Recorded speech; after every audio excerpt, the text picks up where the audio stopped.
Assalamualaikum warahmatullahi wabarakatuh.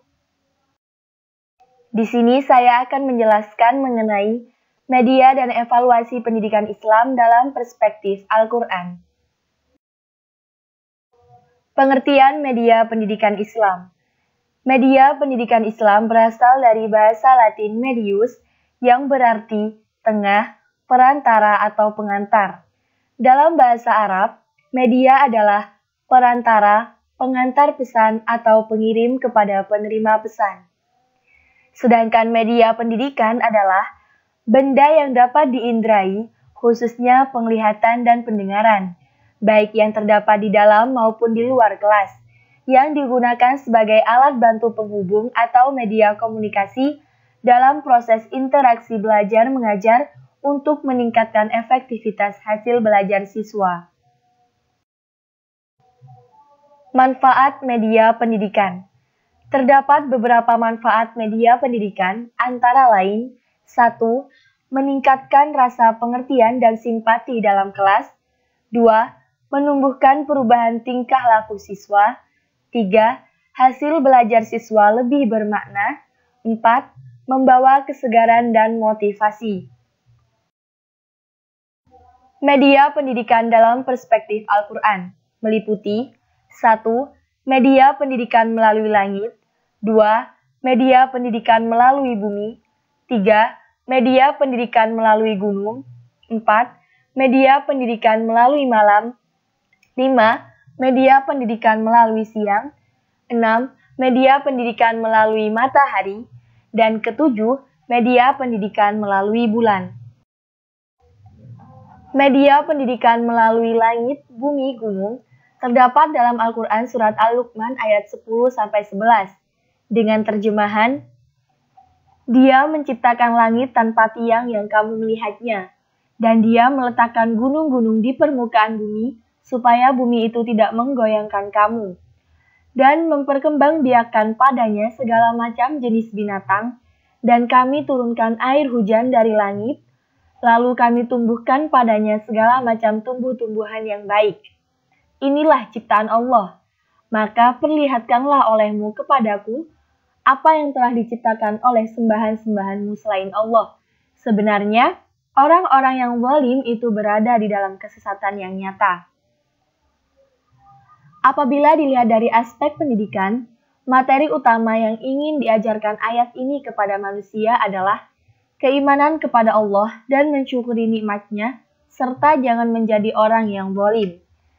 Sedangkan jika dilihat dari aspek pembelajaran, materi utama yang diajarkan ayat ini adalah keimanan kepada Allah untuk meyakinkan manusia serta membuat mereka lebih paham dan mengerti mengenai keimanan dan kebesaran Allah. Al-Quran menggunakan media berupa langit, bumi, dan gunung. Media pendidikan melalui peristiwa malam, siang, matahari, dan bulan. Terdapat dalam surah Al-Fussilat ayat 37-39 dengan terjemahan, dan sebagian dari tanda-tanda kekuasaannya ialah malam, siang, matahari, dan bulan.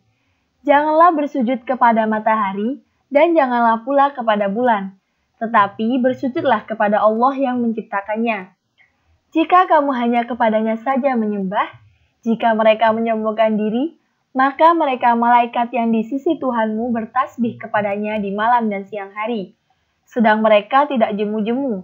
Dan sebagian dari tanda-tanda kekuasaannya, bahwa kamu melihat bumi itu kering tandus, maka apabila kami turunkan air di atasnya, niscaya ia bergerak dan subur. Sesungguhnya Tuhan yang menghidupkannya tentu dapat menghidupkan yang mati. Sesungguhnya Dia Maha Kuasa atas segala sesuatu. Ayat ini menerangkan dan mengingatkan bahwa manusia adalah makhluk Tuhan yang paling mulia di antara makhluk-makhluk yang diciptakannya. Karena itu, tidak pantas manusia memuliakan, menganggap keramat makhluk Tuhan yang lebih rendah daripadanya. Yang patut disembah, dihormati, dan dimuliakan oleh sesuatu yang paling berkuasa dan yang paling mulia, yaitu Allah Subhanahu wa Ta'ala. Materi pendidikan yang dijelaskan dalam Al-Quran Surat Al-Fussilat ayat 37-39 adalah berkaitan dengan kebesaran Allah. Dia Maha Kuasa, oleh karenanya manusia mesti taat dan mematuhi segala ajarannya. Dalam penyampaian materi tersebut, Al-Quran menggunakan peristiwa alam berupa malam dan siang, serta kejadian-kejadian di langit berupa peredaran matahari dan bulan, menjadi median dalam penyampaian materi tersebut. Selain itu, Al-Quran menggunakan fenomena yang terjadi di bumi berupa hubungan kualitas air dan kesuburan bumi sebagai media. Pengertian evaluasi pendidikan. Evaluasi pendidikan adalah suatu proses dan kegiatan penilaian yang terencana terhadap peserta didik dari keseluruhan aspek mental, psikologis, dan spiritual religius dalam pendidikan Islam untuk mengetahui taraf kemajuan dalam pendidikan Islam. Terminologi Al-Quran tentang evaluasi pendidikan. Surat Al-Baqarah ayat 31 dan 32 dengan terjemahan, dan dia mengajarkan kepada Adam nama-nama benda-benda seluruhnya, kemudian mengemukakannya kepada para malaikat, lalu berfirman, sebutkanlah kepadaku nama benda-benda itu jika kamu memang benar orang-orang yang benar. Mereka menjawab, Maha suci engkau, tidak ada yang kami ketahui selain dari apa yang telah engkau ajarkan kepada kami.